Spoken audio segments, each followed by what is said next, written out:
2021년 11월 18일 목요일 천안광성교회 새벽기도회를 시작하겠습니다. 다 같이 사도신경으로 우리의 신앙을 고백하겠습니다. 나는 전능하신 아버지 하나님 천지의 창조주를 믿습니다. 나는 그의 유일하신 아들 우리 주 예수 그리스도를 믿습니다. 그는 성령으로 잉태되어 동정녀 마리아에게서 나시고 본디오 빌라도에게 고난을 받아 십자가에 못 박혀 죽으시고 장사된 지 사흘 만에 죽은 자 가운데서 다시 살아나셨으며 하늘에 오르시어 전능하신 아버지 하나님 우편에 앉아 계시다가 거기로부터 살아있는 자와 죽은 자를 심판하러 오십니다. 나는 성령을 믿으며 거룩한 공교회와 성도의 교제와 죄를 용서받는 것과 몸의 부활과 영생을 믿습니다. 아멘. 찬송가 354장입니다.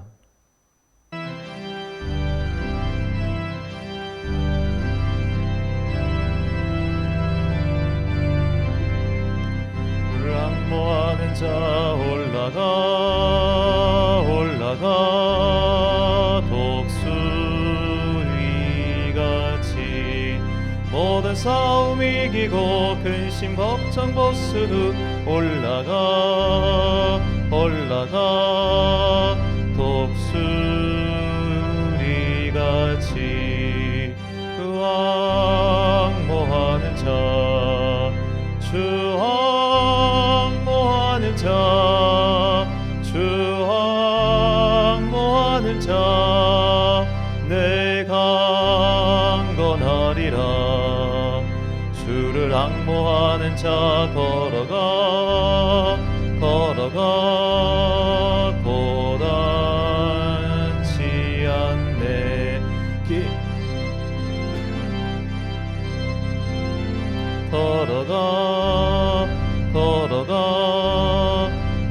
고단치 않네.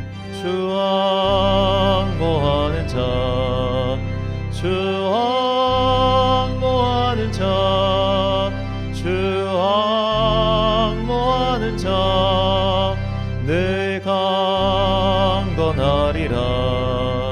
주를 항모하는 자 달려가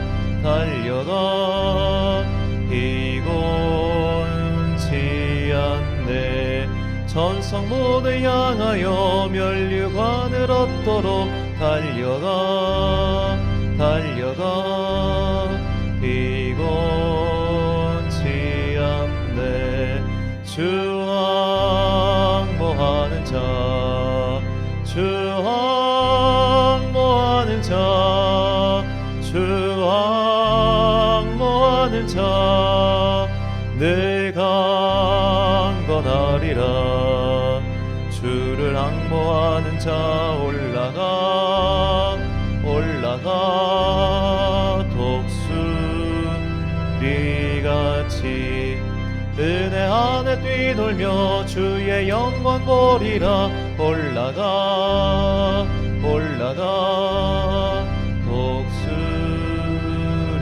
독수리같이 주항모하는 자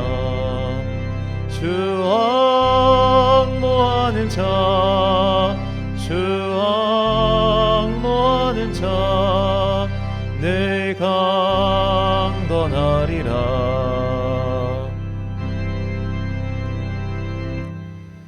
오늘 우리에게 주신 하나님의 말씀 사도행전 20장 1절부터 38절까지의 말씀입니다. 사도행전 20장 1절부터 38절까지의 말씀. 이제 봉독하겠습니다. 하나님의 말씀을 경청하십시오. 소동이 그친 뒤에 바울은 제자들을 불러오게 해서 그들을 격려한 뒤에 작별 인사를 하고 마케도니아로 떠나갔다. 바울은 그곳의 여러 지방을 거쳐가면서 여러 가지 말로 제자들을 격려하고 그리스에 이르렀다. 거기서 그는 석 달을 지냈다. 바울은 배로 시리아로 가려고 하는데 유대 사람들이 그를 해치려는 음모를 꾸몄으므로 그는 마케도니아를 거쳐서 돌아가기로 작정하였다. 그때 그와 동행한 사람은 부로의 아들로서 베레아 사람 소바다와 데살로니가 사람 가운데서 아리스다고와 세군도와 더베 사람 가이오와 디모데 그리고 아시아 사람 두기고와 드로비모였다. 이들이 먼저 가서 드로아에서 우리를 기다리고 있었다. 우리는 무교절 뒤에 배를 타고 빌립보를 떠나 닷세만의 드로아에 이르러 그들에게로 가서 거기서 이랫 동안을 지냈다. 주간의 첫날에 우리는 빵을 떼려고 모였다. 바울은 그 다음날 떠나기로 되어 있어서 신도들에게 강론을 하는데 강론이 밤이 깊도록 계속되었다. 우리가 모인 위층 방에는 등불이 많이 켜져 있었다. 유도고라는 청년이 창문에 걸터 앉아 있다가 바울의 말이 오랫동안 계속되므로 졸음을 이기지 못하고 몹시 졸다가 3층에서 떨어졌다. 사람들이 일으켜보니 죽어 있었다. 바울이 내려가서 그에게 엎드려 끌어안고 말하기를 소란을 피우지 마십시오. 아직 목숨이 붙어 있습니다 하였다. 바울은 위층으로 올라가서 빵을 떼어서 먹고 나서 날이 새도록 오래 이야기하고 떠나갔다. 사람들은 그 살아난 청년을 집으로 데리고 갔다. 그래서 그들은 적지 않게 위로를 받았다. 우리는 배에 먼저 가서 배를 타고 앗소를 향하여 떠났다. 우리는 거기에서부터 바울을 배에 태울 작정이었다. 바울이 앗소까지 걸어가고자 했기 때문에 그렇게 정한 것이었다. 우리는 앗소에서 바울을 만나서 그를 배에 태우고 미둘레네로 갔다. 그리고 우리는 거기에서 떠나서 이튿날 기오 맞은편에 이르고 다음날 사모에 들렸다가 그 다음날 밀레도에 이르렀다. 이런 행로를 취한 것은 바울이 아시아에서 시간을 허비하지 않으려고 에베소에 들르지 않기로 작정하였기 때문이다. 그는 할 수 있는 대로 오순절까지는 예루살렘에 도착하려고 서둘렀던 것이다. 바울이 밀레도에서 에베소로 사람을 보내어 교회 장로들을 불렀다. 장로들이 오니 바울이 그들에게 말하였다. 여러분은 내가 아시아에 발을 들여놓은 첫날부터 여러분과 함께 그 모든 시간을 어떻게 지내왔는지를 잘 아십니다. 나는 겸손과 많은 눈물로 주님을 섬겼습니다. 그러는 가운데 나는 또 유대 사람들의 음모로 내게 닥친 온갖 시련을 겪었습니다. 나는 또한 유익한 것이면 빼놓지 않고 여러분에게 전하고 공중 앞에서나 각 집에서 여러분을 가르쳤습니다. 나는 유대 사람에게나 그리스 사람에게나 똑같이 회개하고 하나님께로 돌아올 것과 우리 주 예수를 믿을 것을 엄숙히 증언하였습니다. 보십시오. 이제 나는 성령에 매여서 예루살렘으로 가는 길입니다. 거기서 무슨 일이 내게 닥칠지 나는 모릅니다. 다만 내가 아는 것은 성령이 내게 일러주시는 것뿐인데 어느 도시에서든지 투옥과 환난이 나를 기다리고 있다는 것입니다. 그러나 내가 나의 달려갈 길을 다 달리고 주 예수께 받은 사명 곧 하나님의 은혜의 복음을 증언한 일을 다하기만 하면 나는 내 목숨이 조금도 아깝지 않습니다. 나는 여러분 가운데로 들어가서 그 나라를 선포하였습니다. 그런데 이제 나는 여러분 모두가 내 얼굴을 다시는 보지 못하리라는 것을 알고 있습니다. 그러므로 나는 오늘 여러분에게 엄숙하게 증언합니다. 여러분 가운데서 누가 구원을 받지 못하는 일이 있더라도 내게는 아무런 책임이 없습니다. 그것은 내가 주저하지 않고 여러분에게 하나님의 모든 경륜을 전해주었기 때문입니다. 여러분은 자기 자신을 잘 살피고 양떼를 잘 보살피십시오. 성령이 여러분을 양떼 가운데 감독으로 세우셔서 하나님께서 자기 아들의 피로 사신 교회를 돌보게 하셨습니다. 내가 떠난 뒤에 사나운 이리들이 여러분 가운데로 들어와서 양떼를 마구 헤아리라는 것을 나는 압니다. 바로 여러분 가운데서도 제자들을 이탈시켜서 자기를 따르게 하려고 어그러진 것을 말하는 사람들이 나타날 것입니다. 그러므로 여러분은 깨어 있어서 내가 3년 동안 밤낮 쉬지 않고 각 사람을 눈물로 훈계하던 것을 기억하십시오. 나는 이제 하나님과 그의 은혜로운 말씀에 여러분을 맡깁니다. 하나님의 말씀은 여러분을 튼튼히 세울 수 있고 거룩하게 된 모든 사람들 가운데서 여러분으로 하여금 유업을 차지하게 할 수 있습니다. 나는 누구의 은이나 금이나 옷을 탐낸 일이 없습니다. 여러분이 아는 대로 나는 나와 내 일행에게 필요한 것을 내 손으로 일해서 마련하였습니다. 나는 모든 일에서 여러분에게 본을 보였습니다. 이렇게 힘써 일해서 약한 사람을 도와주는 것이 마땅합니다. 그리고 주 예수께서 친히 주는 것이 받는 것보다 더 복이 있다 하신 말씀을 반드시 명심해야 합니다. 바울은 말을 마치고 나서 무릎을 꿇고 그들과 함께 기도하였다. 그리고 모두 실컷 울고서 바울의 목을 끌어안고 입을 맞추었다. 그들을 가장 마음 아프게 한 것은 다시는 자기의 얼굴을 볼 수 없으리라고 한 바울의 말이었다. 그들은 배 타는 곳까지 바울을 배웅하였다. 아멘. 고난을 뚫는 힘이란 제목으로 하나님의 말씀 선포하겠습니다. 구약 시대에 하나님의 성막에서 일하는 레위인들에게는 복무 연한 같은 것이 있었습니다. 그들은 30세부터 50세까지 성막의 일을 할 수 있었습니다. 아론의 후손인 제사장의 경우는 거의 종신직이었지만 다른 레위인들은 이 기간에만 일을 할 수 있었습니다.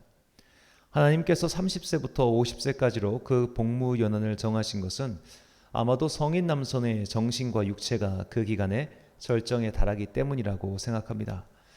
이런 전통에 따라 유대 사회에서 이 중요한 역할을 하는 성인들의 경우 30살부터 활동을 시작했습니다. 그래서 유대인의 국회 역할을 한 사내들인 공의의 경우도 회원의 나이 자격은 30살부터였습니다. 사도 바울은 회심하기 전 대제사장의 명을 받아 다메섹에 사는 그리스도인들을 포박하러 명을 받고 떠났습니다. 학자들은 이를 근거로 이 당시 바울의 나이가 30살은 넘었을 것이라고 추측하죠. 바울이 다메섹으로 가는 도중 주님을 만났을 때 연도를 대략 기원 후 33년이라고 봤을 때 그는 30대 초반에서 중반에 주님을 만났다고 추측할 수 있습니다. 여러 사건을 지나 그가 오늘 본문에서 3차 선교 여행을 마치고 예루살렘으로 향할 때 그의 나이는 약 50대 후반이라고 볼 수 있습니다. 오늘날 50대 후반의 나이면 이 건강관리를 아주 잘했을 경우 체력이 좋을 수도 있습니다. 그러나 당시로 생각한다면 50대 후반이면 이미 은퇴를 해서 손주들과 함께 쉴 나이죠. 이 당대에 최고로 건강관리를 잘할 수밖에 없었던 인물들은 아마도 로마 황제일 겁니다. 로마 황제들 가운데 장수한 이는 초대 황제 아우구스투스인데 그는 87을 살았습니다. 2대 황제인 티베리우스는 아우구스투스보다 더 건강한 사람이었고 건강관리에도 여러모로 신경을 많이 쓴 사람인데 그가 79까지 살았습니다. 그리고 9대 황제인 베스파시아누스가 70살까지 살았다고 하고 그 유명한 콘스탄티누스 1세는 63세까지 살았습니다. 자, 가장 잘 먹고 가장 건강 관리를 잘 할 수 있는 로마 황제조차도 거의 70살이면 죽음을 앞둔 나이였다는 겁니다. 그렇다면 50대 후반인 바울의 경우는 어땠을까요? 이 바울의 서신을 살펴보면 그가 몸의 질병을 치유해달라고 하나님께 거듭 간청하였으나 거절당했다고 고백한 것을 찾을 수 있습니다. 이런 일들로 미루어 짐작해 볼 때 바울의 체력이나 건강 상태는 일반인 수준이었거나 혹은 그보다 못했던 것으로 볼 수 있습니다. 이렇게 체력도 떨어지고 지친 50대 후반의 나이라면, 그리고 그것이 만약 우리였다면 하나님께서 이제 너의 앞에 고난과 고통이 닥칠 것이다 라고 너무나 분명하게 알려주셨다면 어떻게 하시겠습니까? 그 고난을 겪지 않게 해달라고, 피하게 해달라고 간구하지 않을까요? 나는 이미 충분히 고통을 받았고 이제는 늙었으니까 좀 평안하게 해주세요라는 것이 솔직한 사람의 마음 아니겠습니까? 고통을 사랑하고 그것을 자진해서 겪으려는 사람은 없을 겁니다. 바울도 우리와 같은 인간이니 당연하겠죠. 그러나 바울은 고통과 환난이 확실히 기다리고 있다는 주님의 말씀에도 불구하고 가야 할 길을 가기로 결정합니다. 본문 22절부터 24절까지 말씀입니다. 보라, 이제 나는 성령에 매여 예루살렘으로 가는데 거기서 무슨 일을 당할는지 알지 못하노라. 오직 성령이 각성에서 내게 증언하여 결박과 환난이 나를 기다린다 하시나 내가 달려갈 길과 주 예수께 받은 사명 곧 하나님의 은혜의 복음을 증언한 일을 마치려 하면은 나의 생명조차 조금도 귀한 것으로 여기지 아니하노라. 아멘. 자, 앞으로 살펴보겠지만 예루살렘에 도착한 바울은 그곳에서 유대인에게 붙잡혀 재판에 넘겨지고 계속 옥에 갇힌 상태로 있다가 로마로 압송됩니다. 그리고 그곳에서도 가택연금 상태에 있다가 결국 사형을 당해 죽고 맙니다. 자, 즉 이 여정은 지금 이제 예루살렘으로 가고 있는 현재 이 여정은 바울이 자유의 몸으로 하는 마지막 여정인 셈입니다. 자, 어떤 이들은 바울이 잠시 로마에서 가택연금 상태에서 풀려나서 스페인까지 갔다고 하는데 이는 성경에는 명확한 근거가 없습니다. 바울이 가택연금 짧게는 수개월, 길게는 수년 동안 이어지는 경우가 많았기 때문에 바울이 아마 죽기 전까지 로마에서 연금 상태였다고 보는 것이 타당할 겁니다. 자, 그렇다면 이 시간은 지금 바울의 마지막 자유 시간입니다. 그리고 이 시간이 끝나면 확실한 죽음이 바울을 기다리고 있습니다. 그런데도 바울은 그 걸음을 멈추지 않습니다. 심지어 더 빨리 가려고 서두르기까지 하죠. 본문 16절입니다. 바울이 아시아에서 지체하지 않기 위하여 에베소를 지나 배를 타고 가기로 작정하였으니 이는 될 수 있는 대로 오순절 안에 예루살렘에 이르려고 급히 가미러라. 여기서 에베소를 지나라는 표현에 눈길이 멈춰 봅니다. 바울은 에베소에서 가장 행복한 목회를 했습니다. 최소한 2년 이상 그의 목회 사역에서 가장 많은 시간을 보내는 곳이 에베소이지요. 자, 그렇다면 바울이 그때 그 성도들이 지금 얼마나 보고 싶겠습니까? 이제는 다시는 볼 수 없는 일들입니다. 그러나 바울은 그들을 지나쳐 갑니다. 그리고 교인들의 대표로 장로들 몇 명만 마지막 항구인 밀레도로 부르지요. 저도 지금까지 부목사를 하면서 여러 교회를 전전했습니다. 그리고 그중 몇몇 성도님들은 감사하게도 지금까지도 연락이 되고 있습니다. 지금도 가끔은 그분은 뭘 하실까 궁금하기도 하고 또 그립기도 합니다. 사랑이란 그런 거죠. 시간이 지나도 생각이 나고 그립고 보고 싶은 겁니다. 더구나 늙고 자식도 없는 바울 입장에서는 성도들이 자식 같고 또 너무나 보고 싶고 그러지 않았을까요? 그런데도 그 마음을 뿌리치고 바울은 고난을 향하여 그리고 죽음을 향하여 달려가고 있습니다. 아무리 사명이 중요해도 아무리 소명이 중요해도 아무리 하나님께서 분명한 말씀을 주셨어도 어떻게 인간이 이런 의지를 갖고 살 수 있을까요? 바울이 칠정 오욕을 초월한 초인이라서 이런 일이 가능했을까요? 그렇지 않습니다. 본문 35절 말씀입니다. 범사에 여러분에게 모범을 보여준 바와 같이 수고하여 약한 사람들을 돕고 또 주 예수께서 친히 말씀하신 바 주는 것이 받는 것보다 복이 있다 하심을 기억하여야 할지니라. 아멘. 자, 여기서 수고하여라고 번역한 헬라어는 코피아오입니다. 피곤하다, 애쓰다라는 뜻의 이 단어는 신약 성경에서 모두 21번 사용되었는데 이 중 13번이 바울 서신에 사용되었습니다. 바울은 자신도 주님의 일을 하느라 피곤하고 수고하고 애썼으며 이 서신을 읽는 사람들도 이와 같이 피곤하고 수고하고 애쓰라고 권면합니다. 그렇다면 이렇게 피곤하기까지 수고하고 애쓰는 수 있는 힘은 어디에서 오는 것일까요?